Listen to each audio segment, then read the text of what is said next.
هاتي بقى 3 كوبايات كده من مكعبات المانجا، تكون مجمدة، تكوني حطاها في كيس كده وحطاها في الفريزر لحد ما تتجمد معاكي تماما، وانزلي بيها في الكبة بتاعتك، وحطي عليها 50 جرام من الكريم جانتيه وربع كوباية من اللبن. طب لو انا مش عندي كبة وحابة استخدم الخلاط، هستنى مكعبات المانجا تفك حاجة بسيطة، مش تفك تماما، يعني الخلاط يقدر يفرمها، لكن لازم تكون متلجة. هتضربيهم بقى مع بعض كويس جدا جدا كده لحد ما هتشوفي بقى قوامها بقى عامل ازاي. هيطلع معاكي بقى بالقوام ده. هطلعه دلوقتي واوريكي المنظر. انا هنا نسيت احط معلقة السكر، معلقتين من السكر، فحطيتها بعد كده، بس انتي حطيها في البداية مع بقية المكونات واحنا حطيناها في اول مرة خالص ما بنضرب، بس انا نسيت حطيتها دلوقتي. هيطلع بقى معاكي قوامها بالمنظر ده كده. احلى ايس كريم جانتيه ممكن تاكليه، ايس كريم جانتيه مانجا طبيعي بقى انت اللي عاملاه في البيت. بصي احنا لسه ولا حطيناه في الفريزر ولا اي حاجه خالص. عايزه اقولك ان انا هستخدمه كده من غير ما احطه في الفريزر. هوريكي هيبقى عامل ازاي، ولو حابه يبقى جامد ومتماسك تقدر متماسك اكتر من كده، رغم ان هو كده يعني كويس جدا. هتحطيه في قوالب بقى، او تحطيه في حاجه في علبه وتاخدي بيه معلقه الايس كريم كده، تحطيه في البولات زي ما انت حابه. هوريكي دلوقتي هقدمه ازاي.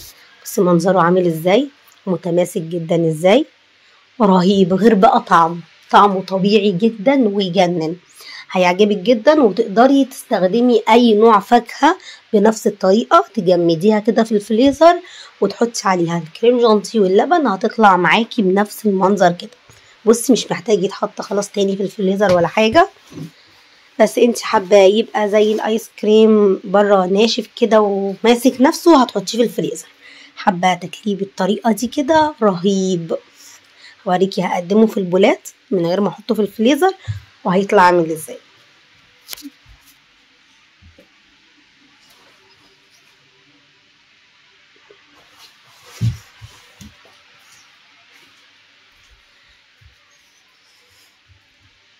بصي ماسك نفسه عامل ازاي من غير ما من قبل ما نحطه في الفريزر، رهيب. طبعا تقدري تزودي السكر، تقللي السكر زي ما انت حابه.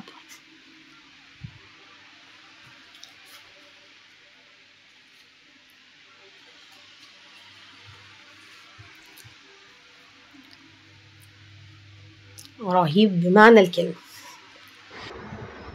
قومي بقى اي فاكهه عندك كده قطعيها وغضبيها وحطيها في الفريزر لحد ما تتجمد معاكي، وبعد كده حطيها في الخلاط واعملي لهم احلى ايس كريم ممكن ياكلوه في حياتهم. بجد حاجه كده روعه.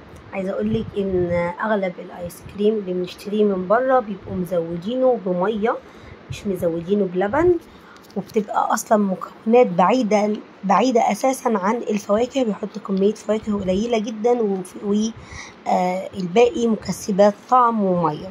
فانت لما تعمليه في البيت بيبقى احسن وصحي ومفيد جدا لاولادنا، وحاجة بقى كده طعمها خيال. مش قادرة اوصفلك الطعم قد ايه، حاجة كده هتوديكي في حتة تانية خالص. رهيب رهيب رهيب. شايفه عامل ازاي، ولسه كل ده ما اتحطش في الفريزر تاني. ما تنسوش تعملوا لايك وكومنت وشير عشان يوصلكم المزيد من وصفاتي، والسلام عليكم.